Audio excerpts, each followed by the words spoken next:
Episode की शुरुआत में जीडो हमें बताते हैं कि उस वक्त थॉर्न के कौन कौन से मेंबर्स थे। ये जो सबसे नीचे दो बंदे दिख रहे हैं, इन्हीं को जीडो ने मारा था। और वो आगे बताते हैं कि उस वक्त वो लोग सबसे ज़्यादा स्ट्रॉन्गेस्ट ऑर्गेनाइजेशन थे, लेकिन उन्हें किसी से लड़ाई झगड़ा पसंद नहीं था और वो दुनिया में शांति बनाना चाहते थे। एक दिन रात के अंधेरे में वो सभी लोग इस पहाड़ पे आए किसी चीज़ को ढूंढने के लिए, लेकिन उस वक्त इन सभी को ज़रा सा भी अंदाज़ा नहीं था कि ये लोग किस चीज़ से मिलने वाले हैं। एक ऐसी एग्जिस्टिंग चीज़ जो इनकी सोच से बहुत ज़्यादा ऊपर थी। उन्हें यहाँ पर एक एंशिएंट दरवाज़ा दिखता है जो यहाँ पर बहुत सालों से था। वो बिल्कुल एक ऑर्डिनरी दरवाजे की तरह दिख रहा था जो कि उस दुनिया में बहुत लंबे समय से खड़ा था। जब वो दरवाज़ा खोल रहे थे तब उन्हें बहुत ज़्यादा ताकत लगानी पड़ रही थी। उन्हें ऐसा लग रहा था कि वो चीज़ उन्हें अपने पास बुला रही है। जैसे वो दरवाज़ा खोलते हैं वो सभी इस चीज़ को देखकर हैरान हो जाते हैं। ये चीज़ होती है वो, और ये था द विल ऑफ गॉड। इस बात को सुनकर मून हैरान हो जाता है और वो कहता है, क्या गॉड की विल? और फिर उसके आगे जीडो हमें बताते हैं कि हो सकता है स्ट्रेंथ की कमी के कारण हमारे जो दो जूनियर्स थे वो दोनों इसके पास नहीं आ पा रहे थे, लेकिन हम चारों उसके पास चले गए और उसे छुआ भी।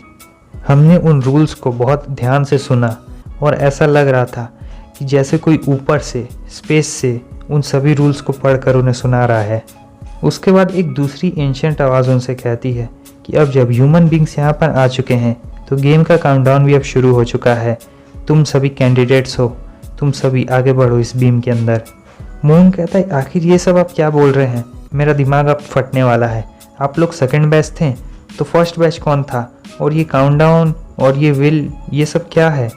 आखिर इन सभी चीज़ों का सीधे सीधे मकसद क्या है? जीडो बताते हैं कि वो सभी अंदर जाने के लिए क्वालिफाइड हो गए और उनके सामने 3 बीम्स आ चुकी थी। इसका मतलब गेम अब शुरू हो चुका है। वो एंशिएंट आवाज़ फिर से आती है और कहती है, तुम सभी ह्यूमंस 3 व्हील्स को इनहेरिटेट करोगे काउंटडाउन ख़त्म होने से पहले, और अगर कोई उसे इनहेरिटेट नहीं कर पाया तो भगवान खुद इस दुनिया में आएंगे और सभी चीज़ों का सर्वनाश कर डालेंगे।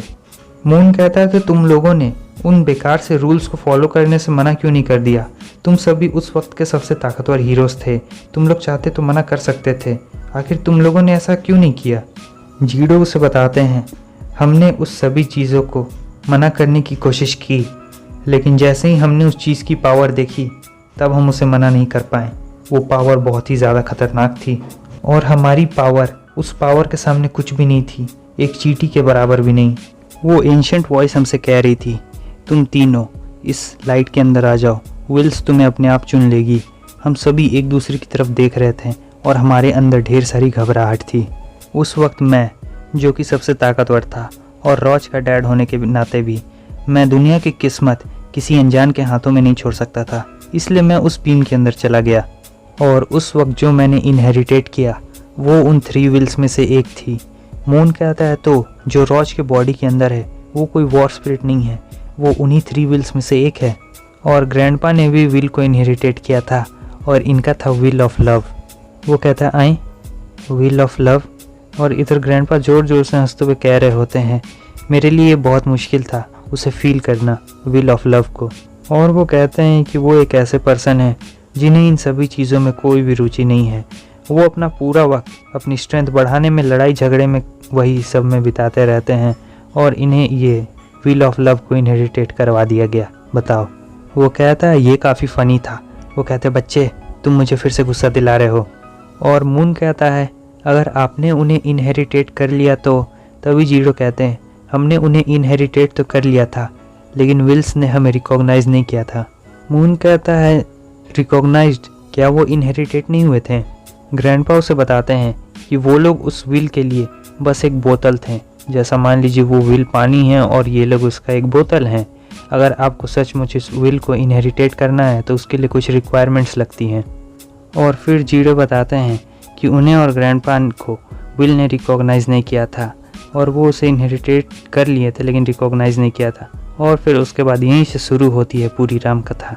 मून कहता है कि अब मैं इन सभी चीज़ों को थोड़ा थोड़ा समझने लगा हूँ। दूसरे शब्दों में अगर कहा जाए, जो सक्सेसर होगा इन 3 व्हील्स का वो विल के द्वारा रिकॉग्नाइज भी कर लिया जाएगा उस आवर ग्लास के ख़त्म होने से पहले।